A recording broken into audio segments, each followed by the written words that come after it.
Hello, everybody. This is Camden, and I am your English travel teacher guide right here on YouTube.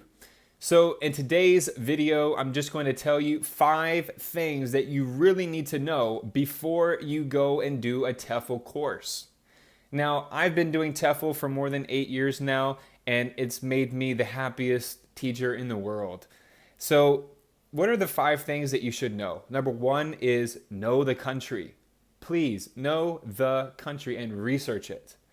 Now, you don't have to know the language. It's not a requirement to speak the language or know the language when you are doing a TEFL English job, but it will really help you, especially when you come out here to some of these Southeast Asian countries like Thailand, China, and Vietnam. They use a different character and a completely different alphabet compared to what we have in the Western world. So it's a great idea to at least familiarize yourself with some basic expressions. It will help you a lot, like directions, asking for food, where is the bathroom, little things like that. Okay? Number one was the language, and now part two, B of question 1 is the climate. I know, is it hot? Is it cold? But you really need to know what are the seasons. Sometimes there's a rainy season, a dry season. It could be cold, it could be super hot and tropical. So do your research and know the climate and all the things that happen each month. It will really help you. The part C of question 1 is the culture and people and religion. So, like in Thailand, I had a huge cultural shock.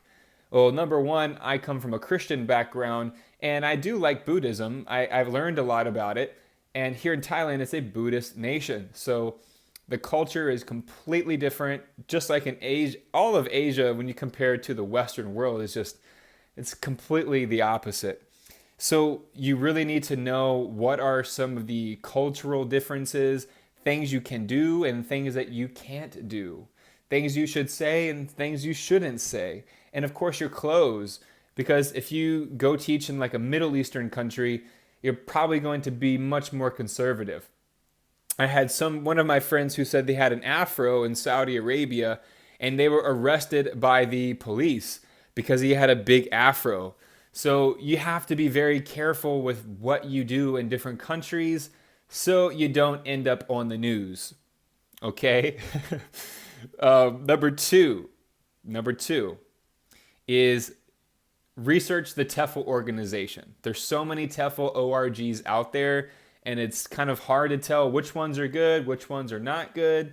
But typically, when you go to a website and you check out some of their reviews or videos, you can get a great feeling and general idea of what the company and organization is about. So know your TEFL ORG.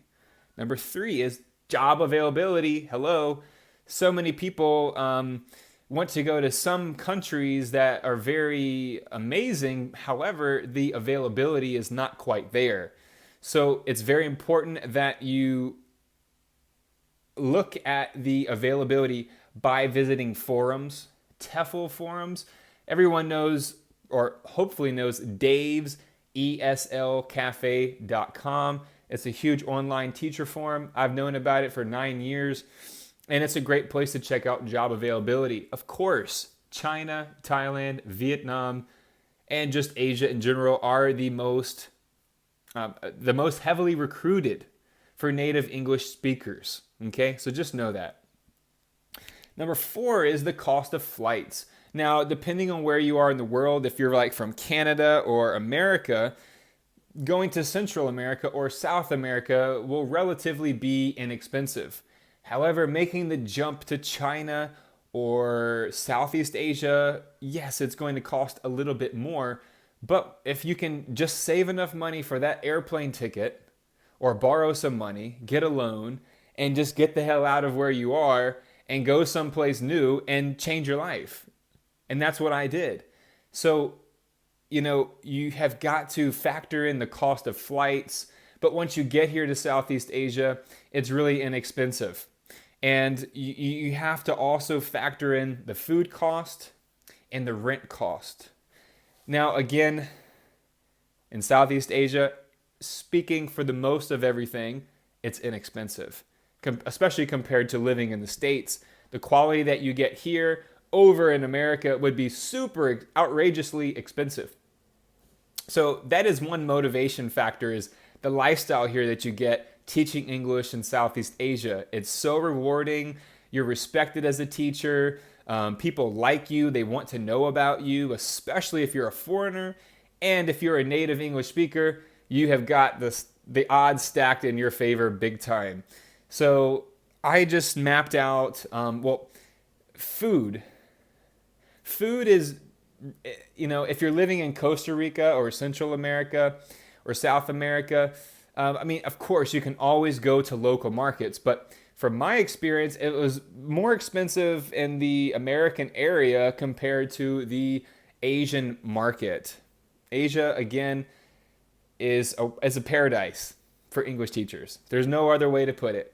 So I gave you 5 ways, 5 things to think about before you do TEFL. 5 things you really need to know about. Number 1 is know the country, the language, the climate, and the culture and religion. Know those things before you go so you don't have trouble. Number 2 is research your TEFL organization. Look at reviews and watch videos. Number 3, check out your job availability. Be realistic. Have your dream, but just know where there's the most jobs. Okay?